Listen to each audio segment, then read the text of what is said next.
Hello friends, स्वागत है आप सभी का हमारे यूट्यूब चैनल में। फ्रेंड्स, लगातार हम सीरीज चला रहे हैं एनटीपीसी की, आप देख पा रहे होंगे यहाँ पर।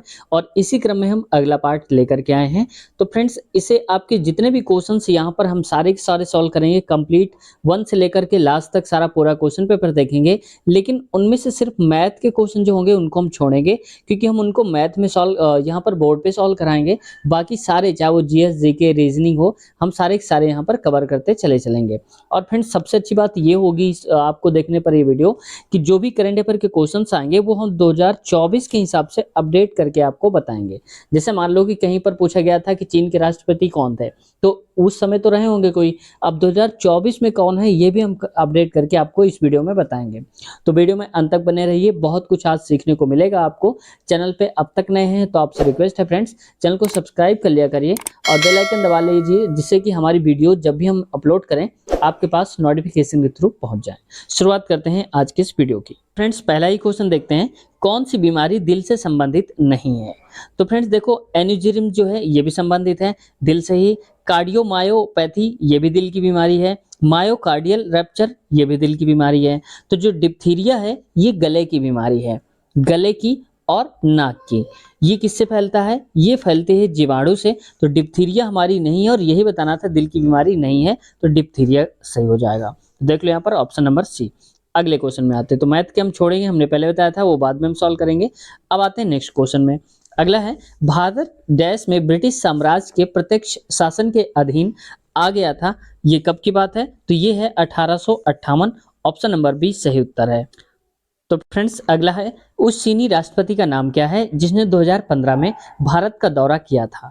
तो देखो, ये क्वेश्चन ही गलत पूछ लिया गया था, क्योंकि ऑप्शन के आधार पर, इस वजह से इसको निगलेक्ट कर दिया गया था। लेकिन अब अगर आप कहें राष्ट्रपति चीन के, तो ये है सी जिनपिंग, यानी कि जी जिनपिंग लिखा हुआ है, जे जे तो लिखा रहता है सी जिनपिंग है यहाँ पर। तो ऑप्शन नंबर सही उत्तर ये हो जाएगा। अब के हिसाब से है, ये याद रखना है। अगला क्वेश्चन देखो, नेक्स्ट क्वेश्चन की तरफ आते हैं। 7वां नंबर है, आईसीटी किसका संक्षिप्त रूप है? शॉर्ट फॉर्म है आईसीटी। ये है इंफॉर्मेशन एंड कम्युनिकेशन टेक्नोलॉजी, यानी कि इंफॉर्मेशन एंड कम्युनिकेशन टेक्नोलॉजी। सही उत्तर हो जाएगा ऑप्शन डी। अगला नेक्स्ट क्वेश्चन पे आते हैं। अगला है, कहा जा रहा है इसमें, किस देश ने 2016 का अंडर 19 क्रिकेट वर्ल्ड कप जीता था? तो 2016 का देखो पूछ लिया, तो ये तो आप हटा दो। अब हमें पूछना है 2024 के हिसाब से, हमें देखना है वर्ल्ड कप के बारे में। तो देखो फ्रेंड्स, 2024 का पुरुष वर्ल्ड कप जो होने जा रहा है वो होने जा रहा है साउथ अफ्रीका में। कहां पर? साउथ अफ्रीका में होने जा रहा है। और कब होगा? फ्रेंड्स माफ कीजिएगा, ये हो चुका है साउथ अफ्रीका में। ये कब हुआ है? 19 जनवरी से लेकर के 11 फरवरी 2024 तक हुआ है। और ये कौन सा नंबर का था? ये 15वां नंबर का था। ये भी आपको याद रखना है। तो अब की बार जो पूछा जाएगा आपको पेपर में 2024 में, तो ये पूछा जाएगा कि कहां पर हुआ था। तो ये साउथ अफ्रीका में हुआ था, ये आपको बताना है। और कब हुआ था? तो जनवरी से फरवरी तक हुआ था। अगला क्वेश्चन में आते हैं। नेक्स्ट क्वेश्चन है हमारा, इसमें देखो कहा जा रहा है, निम्नलिखित में से कौन सा एक क्षारी यानी कि एल्कलाइन नहीं है? क्षारी नहीं है। देखो फ्रेंड्स, नहीं को हम कई बार भूल जाते हैं, जल्दबाजी में गलत कर जाते हैं, ये नहीं करना। अब कह रहे हैं एल्कलाइन नहीं है, तो कई तो 3 तो होंगे, एक नहीं होगा। तो उनमें से सही उत्तर कौन सा है? सल्फर। सल्फर एल्काइन नहीं है, बल्कि सोडियम, पोटेशियम और लिथियम जो है ये क्षारीय आते हैं। ठीक है, अगला देखो, और ये किस में? अम्लीय में आता है। नेक्स्ट क्वेश्चन अगला देखो, नेक्स्ट है 12 नंबर का। कहा जा रहा है क्वेश्चन में, देखो जब कभी प्रथम या पहला आ जाता है वो अपने आप में इंपॉर्टेंट ही हो जाता है क्वेश्चन, इसको हमेशा याद रखना। कह रहा है विश्व कप क्रिकेट में लगातार 4 शतक लगाने वाला पहला क्रिकेटर। तो देखो, ये हमेशा पेपर में आएगा, क्योंकि पहला जो है वो अब बदलेगा नहीं, वो पहला ही रहेगा। इस वजह से हमेशा के लिए क्वेश्चन इंपॉर्टेंट हो जाता है। तो इसका सही उत्तर हो जाएगा कुमार संकारा। ऑप्शन ए सही उत्तर हो जाएगा। अब आप फ्रेंड्स, किस भारतीय क्रिकेटर के आप फैन हैं? आप कमेंट सेक्शन में आप चाहें तो आप अपनी बात बता भी सकते हैं कि आपका पसंदीदा जो प्लेयर है वो कौन है। अगला क्वेश्चन में आते हैं। नेक्स्ट क्वेश्चन देखो, ये तो मैथ का क्वेश्चन है, इसको छोड़ते हैं। अगला क्वेश्चन कह रहा है इसमें से, बांग्लादेश की थली मतलब कि स्थलीय सीमा जो है किसके साथ लगती है? तो देखो फ्रेंड्स, बांग्लादेश की जो सीमा है वो भारत से और म्यांमार से, दोनों से लगती है। तो ऑप्शन नंबर 20 का सही उत्तर हो जाएगा। अब यहाँ से क्वेश्चन मैं आपसे पूछना ये चाहूंगा कि जो भारत की सीमा है वो कुल कितने देशों से लगती है? जी है तो कमेंट सेक्शन बताने की कोशिश करें, देखते हैं किसका जवाब सही आता है। और जिसका जवाब सही होगा आप में से तो उसे हम कमेंट कर देंगे, यानी कि पिन कर देंगे, तो हाईलाइट हो जाएगा, ऊपर ही सबको दिख जाएगा वो आंसर। ठीक है, तो देखते हैं किसका जवाब सही आता है। क्वेश्चन एक बार फिर सुन लीजिए, भारत की बाउंड्री कुल कितने देशों के साथ लगती है। अगला नेक्स्ट क्वेश्चन में आते हैं। कह रहा है कि नेक्स्ट है, एनजीटी का पूरा नाम क्या है, फुल फॉर्म क्या है एनजीटी का। तो देखो फ्रेंड्स, एनजीटी का जो पूरा नाम है वो है यहाँ पर नेशनल ग्रीन ट्रिब्यूनल। तो ऑप्शन नंबर डी सही हो जाएगा। एन से नेशनल है, जी से ग्रीन और टी से ट्रिब्यूनल। अगला क्वेश्चन में आते हैं। नेक्स्ट क्वेश्चन है, ये तो मैथ का क्वेश्चन है, मैथ को हम बाद में कवर करेंगे। और यहाँ पर आते हैं नेक्स्ट क्वेश्चन में। अगला है, किस भारत पाक युद्ध के बाद ताशकंद घोषणा हुई थी। तो ताशकंद की जो घोषणा हुई थी, कुल मिला के समझौता है, तो ये कब हुआ था, ये हुआ था 1965 में, ऑप्शन बी। ठीक है, अब ताशकंद देखो, जब ये समझौता हुआ था, पूछ लिया जा सकता है किसके किसके बीच हुआ था। तो उस वक्त जब 1965 की बात है, तो ये हुआ हमारे देश के जो प्रधानमंत्री थे लाल बहादुर शास्त्री जी थे उस वक्त। तो लाल बहादुर शास्त्री जी और जो पाकिस्तान के राष्ट्रपति थे मोहम्मद अयूब खान, क्या नाम था उनका, मोहम्मद अयूब खान, इन दोनों के बीच ये ताशकंद समझौता हुआ था। तभी भारत और पाकिस्तान का जो युद्ध है 1965 वाला वो रुक गया था, इसी समझौता के आधार पर। ठीक है, तो अब ये भी पूछ लिया जा सकता है देखो कई बार कि ताशकंद जो समझौता है उसका संबंध किन दो देशों से है। तो ऐसा भी हो सकता है भारत बांग्लादेश, भारत भूटान, या भारत कुछ भी दे सकता है। तो ये भी आपको याद रखना है, ताशकंद समझौता जो हुआ था भारत और पाकिस्तान के बीच हुआ था। और भी कठिन बनाएगा तो ये कह देगा कि वहाँ पर ताशकंद घोषणा के समय भारत के प्रधानमंत्री कौन थे, ऐसा भी हो सकता है। ताशकंद समझौता के समय पाकिस्तान के कौन थे, भारत के, ज़्यादातर तो चांसेस हैं कि हमारे देश का ही पूछा जाएगा, भारत के प्रधानमंत्री कौन थे उस वक्त जब ये समझौता, तो लाल बहादुर शास्त्री थे। अगला क्वेश्चन में आते हैं। नेक्स्ट क्वेश्चन है तो मैथ का ही क्वेश्चन है। अब आते हैं रीजनिंग वाले क्वेश्चन पे। देखो रीजनिंग क्वेश्चन पे कह रहा है 82, 70, 76, 64, 70 और 58 और यहाँ पर भरना है। तो ऐसे क्वेश्चन को हम सबसे पहले ये देख लें कि सीरीज क्या चल रही है। तो देखो 82 से हो गया है 70, तो कुल मिला के माइनस का 12 हो गया है, तभी तो कम हुआ। अब देखो 70 से हो गया 76, इसका मतलब कि 6 और बढ़ा दिया गया है, 6 प्लस कर दिया गया। फिर 76 से 64 हो गया, इसका मतलब माइनस का 12 हो गया। फिर क्या हुआ 64 से 70 यानी कि प्लस का 6। अब हमें ये तो आइडिया लग गया कि एक बार -12 करना है और एक बार 6 जोड़ना है। तो देखो यहाँ पर फिर हुआ होगा माइनस का 12, फिर यहाँ पर क्या हो जाएगा, यहाँ पर हो जाएगा प्लस का 6। तो 58 और 6 जो होता है वो सही उत्तर हो जाएगा ऑप्शन नंबर सी 64। क्योंकि यहाँ पर देखो 58 जो है, 58 में से अगर आप जोड़ेंगे 6 तो आ जाएगा 64 सही उत्तर हो जाएगा। अगला क्वेश्चन में आते हैं। इस क्वेश्चन को थोड़ा सा छोटा करूंगा।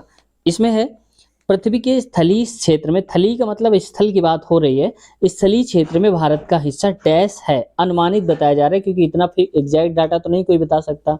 ठीक है, फिक्स क्या होगा, तो अनुमानित कितना है। तो जैसे मान लो कि ये पूरी की पूरी अर्थ है, और स्थली की बात अगर हम करते हैं कि मान लो पूरा का पूरा ये अगर स्थली मान लिया जाए थोड़ी देर के लिए, तो यहाँ पर पूरा स्थली है, तो इसमें से भारत कुल कितने एरिया पर है। तो भारत मान लो थोड़े से एरिया पर है, कितने एरिया पर, ये है 2.4%, यानी कि पूरी दुनिया का जो हिस्सा घेरता है वो भारत 2.4% मात्र घेरता है, ये भी आपको याद रखना है। अब भारत कौन से स्थान पर आता है क्षेत्रफल की दृष्टि में, अगर आपको पता है तो कमेंट सेक्शन में बता दीजिए। और पहला स्थान में आपको बता देता हूँ, रूस आता है। इसकी एक ट्रिक याद रखा करिए, रुक, चीन, अब, आ, भारत, ऐसे। तो रुक से हो जाएगा रूस, क से कनाडा, ची से चीन हो जाएगा। ठीक है, आगे की आप आराम से बता लो, और भारत भी आप देख लो कहाँ पर आ रहा होगा। अगला क्वेश्चन पे आते हैं। नेक्स्ट क्वेश्चन में देखो कहा जा रहा है यहाँ पर कि verification of log in name and password is for, यानी कि जब कोई भी पासवर्ड लगा देते हैं या कुछ होता है, मोबाइल को ऑन करते ही पासवर्ड मांगता है, ठीक है, या नेम लॉगिन का मांगता है, तो ये किस लिए किया जाता है। तो इसका मतलब ये होता है कि अथेंटिकेटिंग द यूजर, ताकि जो यूजर है उसको अथेंटिकेट करा जा सके, प्रमाणित करा जा सके कि वो यही है या फिर कोई और है। तो ऑप्शन ए सही उत्तर हो जाएगा। अगला क्वेश्चन में आते हैं। नेक्स्ट क्वेश्चन है तो मैथ का ही क्वेश्चन है, इसको छोड़ते हैं। अगला क्वेश्चन देखो यहाँ पर कह रहा है, अगला क्वेश्चन है इसमें है कि सार्थक शब्द बनाने के लिए, सार्थक का मतलब सही शब्द बनाने के लिए अव्यवस्थित अक्षरों को जो इधर उधर लिखे हुए हैं पुनर्व्यवस्थित, यानी कि फिर से हमें लिखना है और असंगत को चुनना है। तो पहले तो इनको सही क्रम में लिखना है, फिर इनको असंगत जो है वो उसमें से बताना है। देखो DOGL से हम क्या बना सकते हैं, इससे बना सकते हैं गोल्ड, ठीक है। और जो ये वाला है नीचे वाला, इसको हम लिख सकते हैं सिल्वर। क्या लिख सकते हैं, सिल्वर यानी कि चांदी। अगला जो है इसको हम लिख सकते हैं ब्रॉन्ज, मतलब कांसा, BRONZE। अब देखो यहाँ पर ये तो सारे के सारे धातुओं की बात हो रही है, गोल्ड की, ब्रॉन्ज की और सिल्वर की। और ये जो बी वाला है ये मुझे खुद नहीं मिल पाया है, अगर आपको पता है तो कमेंट सेक्शन बताना। ये कोई धातु नहीं बन रहा है, इस वजह से ये गलत हो जाएगा। ऑप्शन नंबर बी हमें बताना है, ठीक है, असंगत ये हो जाएगा। अगला क्वेश्चन देखो, नेक्स्ट क्वेश्चन पे कहा जा रहा है, ये बहुत इंपॉर्टेंट होता है टॉपिक। देखो कथन और निष्कर्ष का रेलवे में हर एक बार ये पूछ ही लिया जाता है। कह रहा है अपने प्रदर्शन के आधार पर राजेश को उसके कार्यालय में खराब मूल्यांकन मिला, यानी कि जो भी उसका मूल्यांकन हुआ उसमें से उसको खराब परफॉर्मेंस दिया गया, खराब मार्क्स दिए गए। ऐसा क्यों हुआ? तो अब आते हैं निष्कर्ष में। तो राजेश ने बढ़िया प्रदर्शन नहीं किया, तो हो सकता है कि राजेश ने अच्छा प्रदर्शन ना किया हो, इस वजह से खराब मूल्यांकन उसको मिला हो। सेकंड क्या है, राजेश का मूल्यांकन ठीक से नहीं किया गया, और हो सकता है ऐसा भी तो हो सकता है कि राजेश बहुत अच्छा काम कर रहा हो, लेकिन उसके अफसर या जो भी मूल्यांकन करने वाले हैं उन्होंने ढंग से मूल्यांकन ही ना किया हो सकता है भेदभाव किया हो, तो ऐसा भी हो सकता है। तो ये भी सही हो सकता है और ये भी सही हो सकता है। तो यहाँ पर देखो हम क्या कहेंगे, पहला और दूसरा दोनों अनुसरण करते हैं तो दोनों ही हो सकते हैं, ठीक है, दोनों ही बातें हो सकती हैं। अगला क्वेश्चन में आते हैं। नेक्स्ट क्वेश्चन है, ये तो मैथ का है, इसको छोड़ देते हैं और अगला क्वेश्चन देखते हैं। ये बचा हुआ है हमारा 29 क्वेश्चन है और इस पे है, अगला है जलवायु परिवर्तन पर ऐतिहासिक कॉन्फ्रेंस ऑफ पार्टीज यानी कि COP 21 2015 कहाँ आयोजित की गई थी। तो हो सकता है ये आगे भी पूछा जा सके 2024 में या 23 में, कब की बात है। तो 2024 वाला इंपॉर्टेंट है, पहले की ये जो क्वेश्चन है इसको तो छोड़ ही दो, इसको 2024 के हिसाब से अपडेट कर देता हूं मैं। तो देखो अब जो होने वाला है फ्रेंड्स, जो जलवायु परिवर्तन सम्मेलन होगा वो नवंबर में होगा। कब होगा? नवंबर 2024 में। और कहाँ पर होगा? ये होगा बाकू शहर है, कहाँ पर? अजरबैजान में। तो अजरबैजान में बाकू नाम का शहर है, वहां पर ही होने जा रहा है नवंबर 2024 में। अगले क्वेश्चन की तरफ आते हैं। नेक्स्ट क्वेश्चन है हमारा, देखो ये भी वही कथन निष्कर्ष का दिया हुआ है, तो इसको थोड़ा सा समझ लेते हैं। तो फ्रेंड्स माफ़ी चाहता हूँ कि ये आपको साफ नहीं दिख रहा होगा, क्योंकि PDF ही ऐसी थी, तो इस वजह से ये थोड़ा सा आपको धुंधला सा दिख रहा होगा। फिर भी मैं पूरी कोशिश करता हूँ कि आपको समझ में आ जाए। तो देखो इसमें कह रहा है ज्ञान और समझ एक दूसरे के पूरक हैं, जितना गहरा ज्ञान उतनी ज्यादा समझ। ज्ञान जागरूकता है, समझ जटिलताओं से निपटने के लिए आवश्यक है, मतलब कठिनाइयों से निपटने के लिए हमें क्या है, समझ जरूरी है। अब आते हैं यहाँ पर कह रहा है दिए गए कथनों के अनुसार कौन सा कथन सत्य है, ये बताना है। अगला है, कह रहा है कि ज्ञान और समझ पर्याय हैं, तो पर्याय नहीं है, ये पूरक जरूर है। देखो यहाँ से देख लो, तो ज्ञान और समझ एक दूसरे के पूरक है, यानी कि दोनों होने पर वो कंप्लीट बन जाता है। ज्ञान और समझ एक दूसरे से बिल्कुल अलग हैं, ऐसा भी नहीं कह सकते कि दोनों ही अलग हैं। अगला है, ज्ञान और समझ एक दूसरे के लिए समपूरक। हाँ, ये हो सकता है कि ज्ञान और समझ मिल करके एक पूरक बना लेते हैं, संपूरक बना लेते हैं, ये बात सही है। समझ ज्ञान की जगह ले सकती है। तो देखो समझ थोड़ा सा अलग है और ज्ञान अलग है, बिल्कुल अलग नहीं है और बिल्कुल एक भी नहीं है। तो ऑप्शन नंबर हमारा हो जाएगा ज्ञान और समझ एक दूसरे के संपूरक हैं। ऑप्शन नंबर सी सही उत्तर हो जाएगा। वही नेक्स्ट क्वेश्चन देखो, इसमें कहा जा रहा है क्वेश्चन में, एक वयस्क मानव का पूरा पाचन तंत्र यानी कि मुंह से गुदा तक डैश मीटर लंबा होता है। तो मानव को जो पाचन तंत्र होता है वो फ्रेंड्स 9 मीटर लंबा होता है, याद रखना हमेशा। तो ऑप्शन नंबर हो जाएगा डी सही उत्तर हो जाएगा, ठीक है। अगर आपको पता है छोटी आंत की लंबाई कितनी होती है तो आप बता सकते हैं, देखते हैं किसका जवाब सही आता है। आप में से कितने लोग जवाब दे पाते हैं छोटी आंत की लंबाई क्या होती है। अगला क्वेश्चन देखते हैं। नेक्स्ट क्वेश्चन है, देखो यहाँ पर ये दिया है, ये एक धुआंधार क्वेश्चन में आता है। अब कह रहे हैं कि 75 विद्यार्थियों के समूह में, टोटल विद्यार्थी कितने? 75। 12 विद्यार्थियों केवल बंद गोभी पसंद। तो पहले हम इसको लगातार बना लेते हैं जो जो हम पढ़ रहे हैं। तो देखो मैं एक सर्कल यहाँ बना लेता हूँ, दूसरा सर्कल एक यहाँ पर बना लेता हूँ, एक तीसरा सर्कल मान लो मैं यहाँ पर बना देता हूँ, और इसके बाद पढ़ता हूँ, फिर आगे जरूरत पड़ेगी तो हम लोग और बना लेंगे। कह रहे कि 12 विद्यार्थियों को केवल बंद गोभी, तो पहले लिखना तो पड़ेगा। तो बंद गोभी को मैं लिख देता हूँ बी, और क्या है, फूल गोभी को मैं लिख देता हूँ एफ, ठीक है।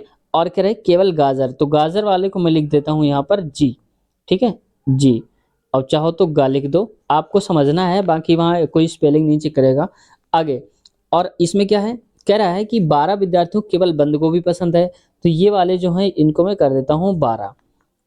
और क्या है, कह रहे हैं कि 15 विद्यार्थियों को केवल फूल गोभी पसंद है, तो फूल गोभी वाले ये हैं तो इनको कर दो 15, तो ये हो जाएगा 15। आगे क्या कह रहे हैं, 21 विद्यार्थियों को केवल गाजर पसंद है, तो गाजर वाले ये हैं तो ये हो जाएंगे 21। अब कह रहा है कि 12 विद्यार्थी ऐसे हैं जिनको गाजर और बंद गोभी दोनों पसंद है, तो देखो गाजर तो ये है, बंद गोभी ये है, तो इन कितने विद्यार्थी ये हो जाएंगे 12। तो यहाँ पर मैं छोटा सा लिख देता हूँ 12, आप थोड़ा सा समझ जाना, ठीक है, ये 12 लिखा हुआ है, या मैं इसको बाहर लिख देता हूँ 12, ठीक है। अब आगे क्या कहता है, 13 विद्यार्थियों को केवल शिमला मिर्च, देखो शिमला मिर्च तो हमने कहीं बनाया ही नहीं है, और शिमला मिर्च किसके साथ है, तो विद्यार्थियों को शिमला मिर्च और फूल गोभी, तो फूल गोभी के साथ में इसको बना लेता हूँ शिमला मिर्च को। तो एक मान लो कि मैं यहाँ पर कर देता हूँ ऐसे करके, ये ठीक है, ऐसे करके इसमें जुड़ेगा नहीं, हाँ ये। अब देखो ये क्या है, ये शिमला मिर्च को मैं लिख देता हूँ एस।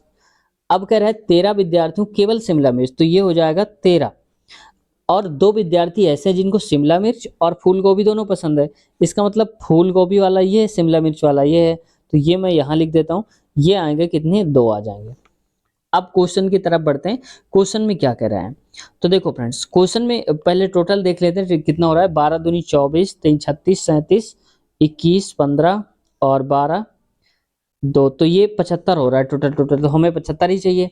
अब क्वेश्चन कह रहा है नीचे देखो, बंद गोभी पसंद न करने वाले विद्यार्थियों का प्रतिशत क्या है। तो जो हमने निकाला अभी, उसमें से क्या निकाला कि कुल जो 51 लोग हैं वो क्या करते हैं, पसंद है शिमला मिर्च, ठीक है, शिमला मिर्च नहीं पसंद है 51 को, और टोटल कितने हैं 75, और गुणे कर दो 100, तो इसको अगर काटोगे 25 चौको 100, 25 नहीं 75, और यहाँ पर आ जाएगा 3 एकम 3 और 3 सत्त 21, तो 17 चौक 68, तो 68% सही उत्तर इसका आ जाएगा। तो यहाँ से देख लो, ये लिखा हुआ है 68%, ऑप्शन नंबर डी सही उत्तर हो जाएगा। नेक्स्ट क्वेश्चन देखते हैं। अगला क्वेश्चन कह रहा है, अगला क्वेश्चन है फ्रेंड्स यहाँ पर कि चलती लिफ्ट में व्यक्ति के वजन पर क्या असर होगा। तो देखो यहाँ पर मेरे हिसाब से क्वेश्चन में थोड़ा सा डाउट मुझे तो लग रहा है कि चलती हुई लिफ्ट का मतलब चल कैसे रही है, लिफ्ट ऊपर जा रही है कि लिफ्ट नीचे जा रही है, चलना तो दोनों को बोलेंगे, तो यहाँ पर क्लियर नहीं किया गया, तो मेरे हिसाब से ये क्वेश्चन गलत होना चाहिए था, लेकिन गलत नहीं माना है उन्होंने। अब देखो कह रहा है, तो व्यक्ति का भार बढ़ जाएगा, तो बढ़ तो जाएगा, अगर ऊपर की तरफ जा रहा होगा तो बढ़ जाएगा, नीचे की तरफ अगर आ रही होगी तो घट जाएगा, ठीक है, और नहीं चलेगी तो भार बदलेगा ही नहीं, या एक समान वेग से चलेगी तो कोई परिवर्तन नहीं आएगा, तो घट या बढ़ दोनों हो सकता है। तो मेरे हिसाब से तो घट भी सकता है और बढ़ भी सकता है, या हो सकता है उतना ही रहे, तो कोई भी ठीक नहीं लग रहा मुझको। लेकिन ऑप्शन नंबर उन्होंने बोला है भार नहीं बदलेगा, ऑप्शन नंबर सी सही किया है। आपके हिसाब से क्वेश्चन का आंसर क्या होना चाहिए था, आप देख लो इसको, फिर आप बताओ कि आपके हिसाब से इस क्वेश्चन का आंसर क्या होना चाहिए था, ठीक है। अगला क्वेश्चन देखो, नेक्स्ट क्वेश्चन पे आते हैं। नेक्स्ट क्वेश्चन है, ये कह रहा है खजुराहो की, ये बहुत बार पूछा गया है, खजुराहो के स्मारक कहाँ पाए जाते हैं। तो आपको पता ही होगा कि खजुराहो के जो मंदिर हैं कहाँ पर हैं, ये है Madhya Pradesh, option number C सही उत्तर इसका हो जाएगा। भारत द्वारा नवंबर 2015 में लॉन्च किया गया संचार उपग्रह कौन सा था। तो ये तो पहले की बात पूछा जा रहा है, लेकिन अब हमें करना है 2024 का, क्योंकि पेपर की तैयारी तो हम 2024 में कर रहे हैं। तो इस हिसाब से, हमारे हिसाब से एक उपग्रह यानी कि सैटेलाइट लॉन्च किया गया था हमारे देश में 1 जनवरी 2024 को ही लॉन्च हुआ है, इसी साल की शुरुआत में, और उसका नाम क्या था, एक्सपोसैट। यहाँ से आप देख लो, एक्सपोसैट नाम का जो उपग्रह था वो लॉन्च किया गया था इसरो से, यानी कि श्री हरिकोटा के सतीश धवन से लॉन्च किया गया था यहाँ पर, ये जो एक्सपोसैट नाम का उपग्रह था, ठीक है। कब लॉन्च हुआ था, 1 जनवरी 2024 को, याद रखना है। अच्छा, आपको क्या पता है कि इसरो के प्रमुख इस वक्त कौन है। अगर आपको पता है इसरो के प्रमुख कौन है, हेड कौन है, तो आप कमेंट सेक्शन में बताइए, देखते हैं किसका जवाब सही आता है। नेक्स्ट क्वेश्चन देखते हैं फ्रेंड्स, अगले क्वेश्चन की तरफ करते हैं। फ्रेंड्स देखो, वीडियो के बीच में मैं आपसे एक रिक्वेस्ट करता हूं कि चैनल को सब्सक्राइब नहीं करते हैं आप लोग, प्लीज़ सब्सक्राइब कर लिया करें, इससे हमें मोटिवेशन मिलता है, और ताकि हम नई नई वीडियोज़ आप तक पहुंचाते रहें, थोड़ा लगता है कि आप लोग हौसला दे रहे हैं, और आप ही लोग हौसला देते भी हैं, ठीक है। तो उम्मीद है आपने सब्सक्राइब कर लिया होगा चैनल को। देखो इसमें कहा जा रहा है स्वराज पार्टी के संस्थापक कौन थे, तो इसके संस्थापक थे friend Motilal Nehru, option number B सही उत्तर है। नेक्स्ट क्वेश्चन, मैथ का क्वेश्चन है, इसको तो छोड़ते ही अगला आते हैं 47 नंबर के क्वेश्चन पे। इस पे कहा जा रहा है क्वेश्चन में, द्वितीय विश्व युद्ध के दुश्मन की पनडुब्बियों को ट्रैक करने के लिए विकसित प्रौद्योगिकी कौन सी थी? तो उस वक्त के हिसाब से जब द्वितीय विश्व युद्ध हुआ था तो किससे ट्रैक किया गया था? तो ये था फ्रेंड्स सोनार, ऑप्शन नंबर बी सही उत्तर इसका हो जाएगा। वो सोनार नहीं है सोना चांदी वाला, ये सोनार मतलब जो रडार होता है वही, ठीक है। अब देखो फ्रेंड्स कि द्वितीय विश्व युद्ध की बात हो रही है, तो जो सेकेंड वर्ल्ड वार हुआ था, द्वितीय विश्व युद्ध हुआ था, वो कब हुआ था? ये हुआ था 1939 से लेकर के 1945 तक चला था ये विश्व युद्ध। अगला क्वेश्चन देखो फ्रेंड्स, इसमें कहा जा रहा है कि देखो कितना सिंपल क्वेश्चन पूछ लिया गया था राजधानी वाला। तो नागालैंड की राजधानी कौन सी है ये बताना है। तो आप समझ ही गए होंगे क्या हो जाएगा यहाँ पर, कोहिमा, ऑप्शन नंबर सेकंड। अगला क्वेश्चन देखो, यूरो किसकी मुद्रा है? तो यूरो जो मुद्रा है फ्रेंड्स ये है यहाँ पर यूरोपियन जोन, यानी कि ऑप्शन नंबर सी हमारा सही उत्तर हो जाएगा। वहीं पर देखो फ्रेंड्स, अगर हम बात करें यूके की मुद्रा क्या है, तो ये है यहाँ पर पाउंड, याद रखना है आपको। और स्वीडन की बात करते हैं तो ये है मुद्रा यहाँ की क्रोना, क्या है? क्रोना। और वहीं अगर बात करें डेनमार्क की, तो डेनमार्क की मुद्रा जो है वो है क्रोन, तो सही हो जाएगा क्रोन। तो कंफ्यूज नहीं होना आपको क्रोना और क्रोन में, ठीक है, थोड़ा बहुत अंतर है यहाँ पर स्वीडन की और डेनमार्क की, ठीक है, क्रोना और क्रोन में। अब आते हैं नेक्स्ट क्वेश्चन की तरफ। इसमें लिखा हुआ है, आमतौर पर वर्णांधता कलर ब्लाइंडनेस क्या है? कलर ब्लाइंडनेस बताना है ये क्या है? तो ये है फ्रेंड्स एक प्रकार की एक अनुवांशिक प्रकृति होती है। तो ऑप्शन नंबर हमारा पहला ही सही हो जाएगा, ए वाला। तो फ्रेंड्स आज की वीडियो को हम यहीं तक रखते हैं। वीडियो कैसी लगी आपको कमेंट सेक्शन में ज़रूर बताएं।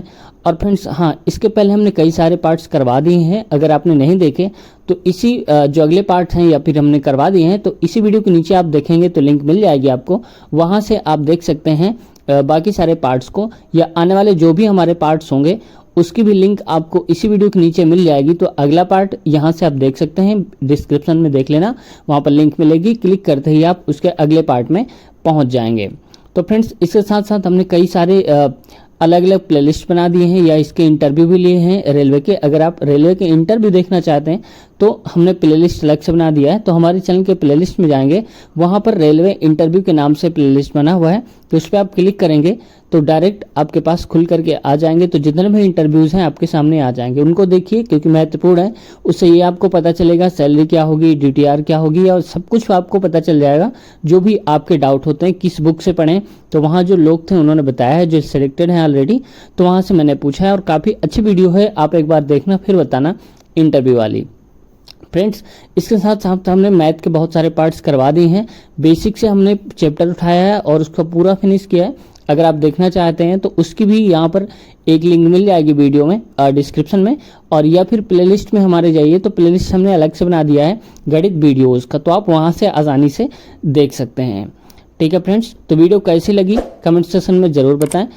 मिलते हैं नए वीडियो में, और चैनल पे अब तक नए हैं और चैनल को सब्सक्राइब नहीं किया है तो आपसे रिक्वेस्ट है चैनल को सब्सक्राइब कर लें और बेल आइकन दबाकर हमारे चैनल से जुड़ जाएं। मिलते हैं नए वीडियो में, अपना ख्याल रखिए, टेक केयर, बाय बाय।